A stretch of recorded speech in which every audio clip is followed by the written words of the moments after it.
Apolo fue una sentencia de muerte disfrazada de triunfo. 12 hombres caminaron sobre la luna.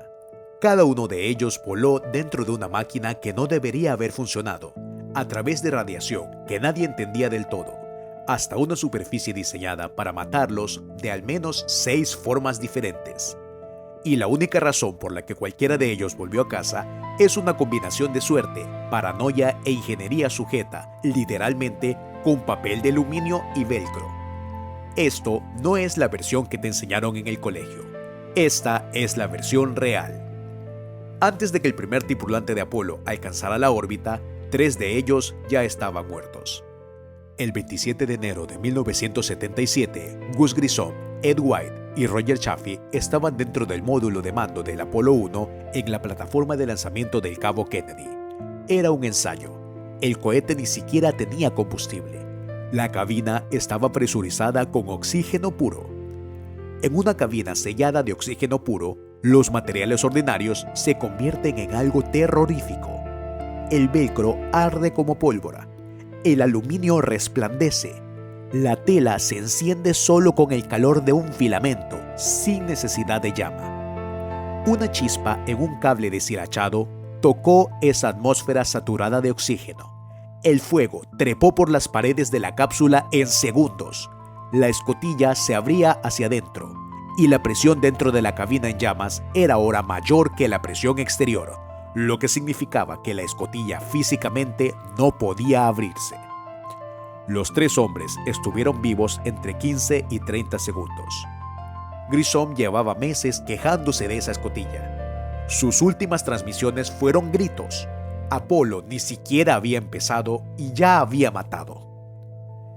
El Saturno V, que finalmente los llevó a la Luna, sigue siendo la máquina más potente jamás construida para vuelo tripulado. 36 pisos de altura, casi 3 millones de kilos de combustible. Si la mezcla de queroseno y oxígeno líquido del primer motor fallaba, la detonación equivaldría a una pequeña arma nuclear táctica. Los ingenieros calcularon que la probabilidad de sobrevivir a un fallo catastrófico del Saturno V era 0. No había opción de aborto en la mayoría de los escenarios de fallo. Si el cohete explotaba, la tripulación explotaba con él. En Apolo 12, un rayo impactó en el cohete durante el ascenso, 2 veces. El sistema eléctrico se desordenó. El ordenador de guía se apagó. Y la única razón por la que la misión no terminó en ese instante es que un controlador de vuelo de 24 años llamado John Aaron recordó una anomalía de un año antes y ordenó a la tripulación accionar un interruptor llamado SCE-AUX. Nadie en el control de la misión, aparte de Aaron, sabía lo que hacía ese interruptor. El comandante tampoco lo sabía. Lo accionó de todas formas. Los sistemas volvieron. Si Aaron hubiera estado enfermo ese día, Apolo 12 habría terminado en los primeros 2 minutos. Suscríbete si se te está poniendo la piel de gallina, porque la parte más aterradora de Apolo es la que viene ahora. Más allá de la atmósfera, empieza el verdadero problema. La Tierra está envuelta en un campo magnético que desvía la mayoría de las partículas cargadas que viajan por el sistema solar. Todos los seres humanos que han existido han vivido dentro de ese escudo. Los astronautas de Apolo son las únicas personas que lo abandonaron. En el momento en que cruzaron el límite exterior de la magnetosfera, quedaron expuestos a rayos cósmicos galácticos de una forma que ningún cuerpo humano había experimentado.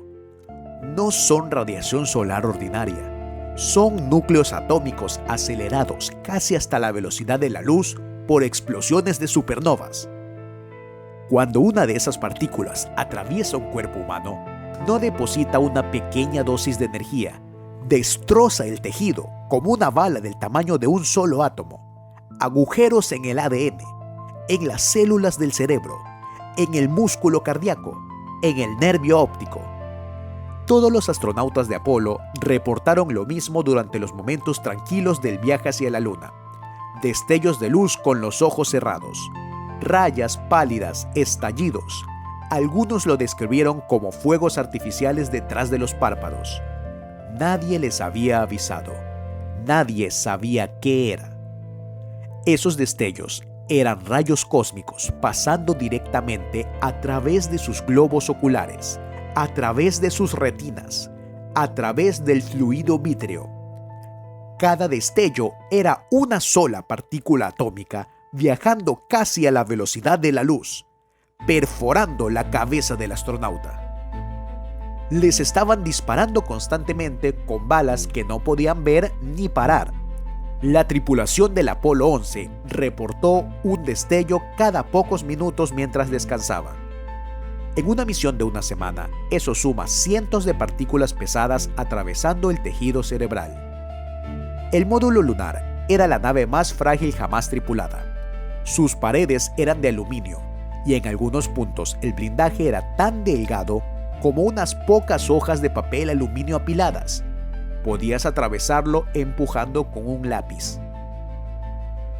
Grumman, la empresa que lo construyó, había eliminado cada gramo innecesario para ahorrar combustible. El blindaje contra radiación fue una de las cosas que se eliminaron. Los astronautas iban de pie durante el descenso porque los asientos pesaban demasiado. No había baño. Si una llamarada solar potente hubiera golpeado la Luna mientras estaban en la superficie, la misión habría terminado instantáneamente, sin aviso, sin refugio. Los dos astronautas habrían recibido una dosis letal de radiación en menos de una hora. Los planificadores de la misión lo sabían. Vigilaban el Sol cada día de cada misión. Y tuvieron suerte. Apolo funcionó durante 3 años y medio sin que una llamarada solar les pillara fuera del escudo magnético de la Tierra. Una llamarada del calibre de la tormenta de agosto de 1972, que ocurrió 4 meses después de que Apolo 16 regresara y 4 meses antes de que Apolo 17 despegara, habría matado a cualquier tripulación en la superficie lunar. Los astronautas no estaban protegidos de esa tormenta. El calendario sí. Cuando Neil Armstrong y Buzz Aldrin descendían hacia el Mar de la Tranquilidad el 20 de julio del 69, el ordenador de guía empezó a lanzar códigos de error, alarmas de programa. El ordenador estaba desbordado. En Houston, un ingeniero de 26 años llamado Steve Bales tuvo unos 15 segundos para decidir si abortar el alunizaje o dejarlo continuar. Dio el visto bueno. Armstrong se dio cuenta entonces de que el piloto automático los estaba llevando directamente hacia un campo de rocas del tamaño de coches. Tomó el control manual. Mientras buscaba un trozo de suelo despejado, el indicador de combustible seguía bajando. Cuando el Eagle tocó la superficie, Armstrong tenía aproximadamente 17 segundos de combustible antes de que las reglas de la misión le obligaran a abortar. 17 segundos. Si hubiera tardado un poco más, habría tenido que encender el motor de ascenso inmediatamente y el primer intento de aterrizar humanos en otro mundo habría terminado en retirada. Y si hubiera intentado forzar el aterrizaje sin combustible, se habrían estrellado. Richard Nixon ya tenía preparado un discurso fúnebre, escrito por William Safire, titulado En caso de desastre lunar. El texto asumía que Armstrong y Aldrin quedarían varados en la superficie. Estaba diseñado para leerse en televisión nacional, mientras los dos hombres morían lentamente de asfixia o hambre, lo que llegara primero. Apolo 13 debería haber sido el tercer alunizaje. En vez de eso, un tanque de oxígeno explotó a 320.000 kilómetros de la Tierra.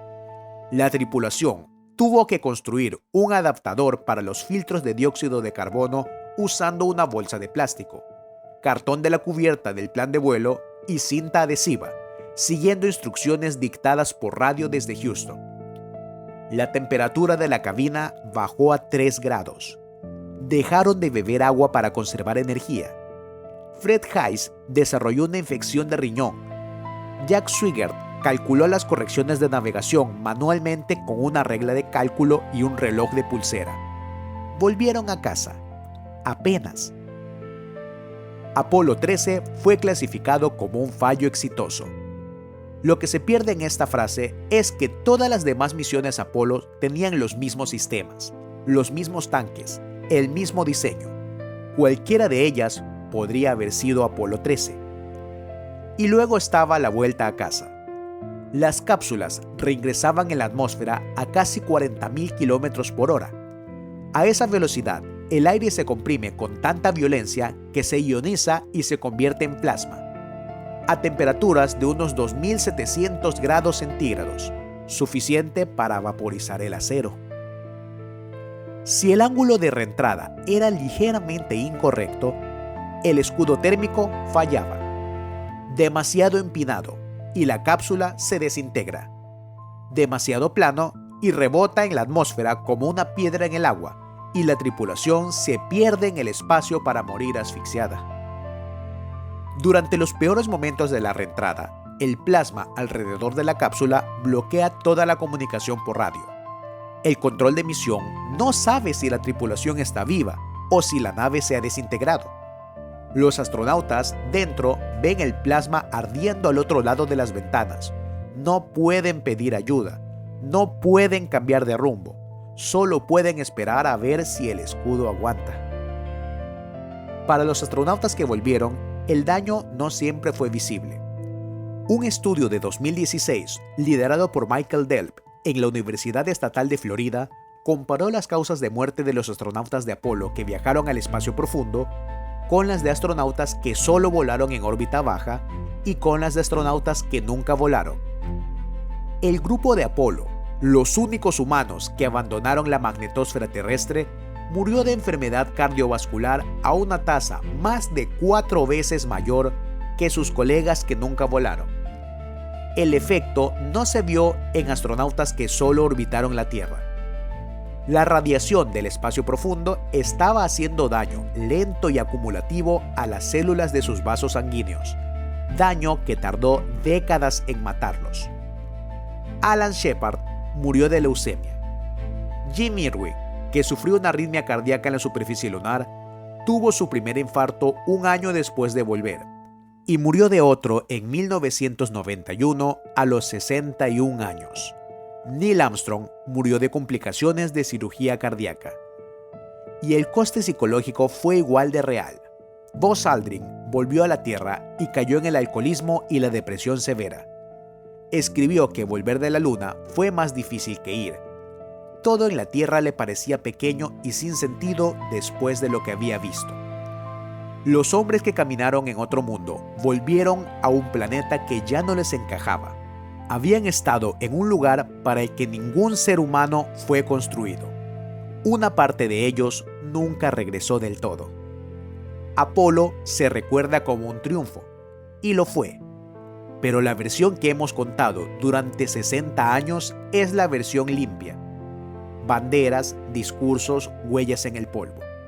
La versión real es que 24 hombres montaron sobre fuego hacia un vacío que nadie comprendía, dentro de una nave construida con papel de aluminio y pegamento, a través de radiación que les estaba agujereando las retinas mientras aterrizaban. La versión real es que algunos de ellos vieron a sus amigos morir en llamas antes de que el programa empezara, que el único motivo por el que alguno de ellos volvió es que nada se incendió en el momento equivocado, ninguna llamarada solar llegó al día incorrecto y ningún interruptor de plástico se quedó roto un minuto de más. Tuvimos suerte, 12 hombres caminaron en la Luna y 12 hombres volvieron. La próxima vez que los humanos abandonen la Tierra, no será con un Saturno V y un módulo lunar de papel con un bolígrafo como plan de reserva. Será más cuidadoso. Tendrá que serlo. Porque ahora sabemos lo que Apolo no sabía. La Luna no es un destino. Es un lugar que te deja visitarlo. Y si le apetece, te deja irte. ¿Qué te ha impactado más? ¿El incendio del Apolo 1? ¿Los 17 segundos de combustible de Armstrong? ¿Los destellos de rayos cósmicos en sus retinas? ¿O el discurso fúnebre que Nixon tenía preparado? Déjamelo en los comentarios, quiero leerlo todo. El universo sigue ocultando sus secretos, nosotros seguiremos buscándolos.